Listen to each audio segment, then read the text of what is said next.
ওৰাঙলৈ আহিছোঁ আৰু ওৰাঙৰ যদি গোল্লাটো পোৱা নাযায় তেনেহ'লে ওৰাং যাত্ৰা আৰম্ভ হয় আৰু এই মুহূৰ্তত আমি উপস্থিত আছোঁ ওৰাঙৰ ওৰাং চুইট হাউচ যিখন চুইট হাউচ যিখন মিঠাইৰ দোকানৰ যদি বয়স সোধা যায় তেনেহ'লে মিঠাই দোকানখনৰ 65 বছৰ 65 বছৰীয়া এখন মিঠাই দোকান য'ত এই ৰসগোল্লা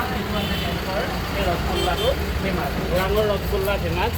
ঠিক যেনেকৈ ধৰণে আমি বোকাখাটৰ পেৰাৰ কথা কওঁ তেনেধৰণে ওৰাঙৰ ৰসগোল্লাটোৰ কথা সকলোৱে কয় যে ওৰাঙৰ ৰসগোল্লা অসমৰ ভিতৰতে বিশেষ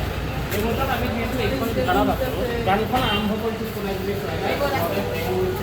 সুবল চৰকাৰ প্ৰয়াত সুবল চৰকাৰে এই দোকানখন আৰম্ভ কৰিছিলে ওৰাঙত আৰু 1960ত আৰম্ভ কৰা হৈছিলে এই দোকানখন আৰু আৰম্ভণি কৰাৰ পিছত এতিয়া যিহেতু তেওঁ প্ৰয়াত তেওঁৰ পুত্ৰ সম্ৰাট চৰকাৰে এই হোটেলখন বৰ্তমান চলাই আছে আৰু খুব ধুনীয়া কথা এটা কৈছে সম্ৰাট চৰকাৰৰ পত্নী অৰ্থাৎ সুবল চৰকাৰৰ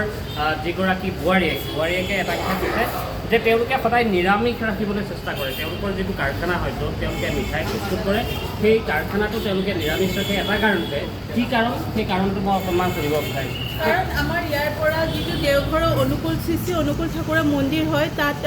মিঠাইটো পঠোৱা হয় ইয়াত যেতিয়া অসমত তেওঁলোকে আহে বা ওদালগুৰি হওক বা আপোনাৰ আমাৰ ওৰাঙতো তেওঁলোকে আহে তেতিয়া আমাৰ বিশেষকৈ আমাৰ দোকানৰ মিঠাইটো তেওঁলোকে অলপ খাবলৈ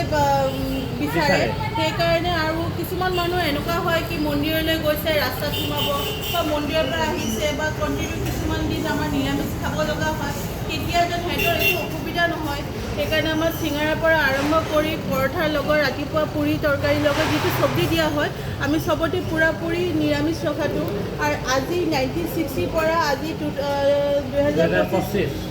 65 বছৰত আমাৰ যিটো মেইন আমাৰ কাৰখানা তাত আমি আজিলৈকে পিঁয়াজ নহৰুৰে ব্যৱহাৰ কৰা একো বস্তু আমি বনোৱা নাই আমাৰ সমস্ত বস্তু তাত নিৰামিষ ৰাখিবলৈ আমি চেষ্টা আজিলৈকে কৰি আহিছোঁ দিনটোত ৰসগোল্লা কিমান বিক্ৰী কৰে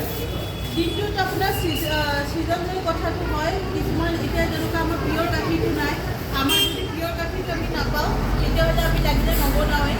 আৰু তেতিয়া আপোনাৰ নিয়াৰমত 500-600টা মিঠাই আমাৰ বনোৱা হয় আৰু যেতিয়া ছিজন থাকে তেতিয়া 40 কেজি চানাৰো বনোৱা হয় 40 কেজি চানা 1 কেজি 50টা ধৰক তেতিয়াহ'লে 40 কেজি কিমানটা হ'ব 40 কেজি চানাৰো ছিজন যেনেকৈ দুৰ্গা পূজাৰ ছিজন আহিছে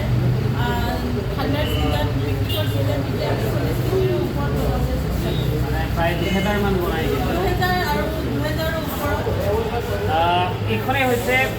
ওৰাং চুইট হাউচ আৰু ওৰাং চুইট হাউচৰ ৰসগোল্লাৰ কথা বিভিন্ন সময়ত শুনি আছিলোঁ আজিৰ দিনটোত আমি তাৰ সোৱাদো লৈছোঁ আৰু সঁচাকৈ অপূৰ্ব আৰু 10 টকা দাম এতিয়াও তেওঁলোকে 10 টকা দামেই ৰাখিছে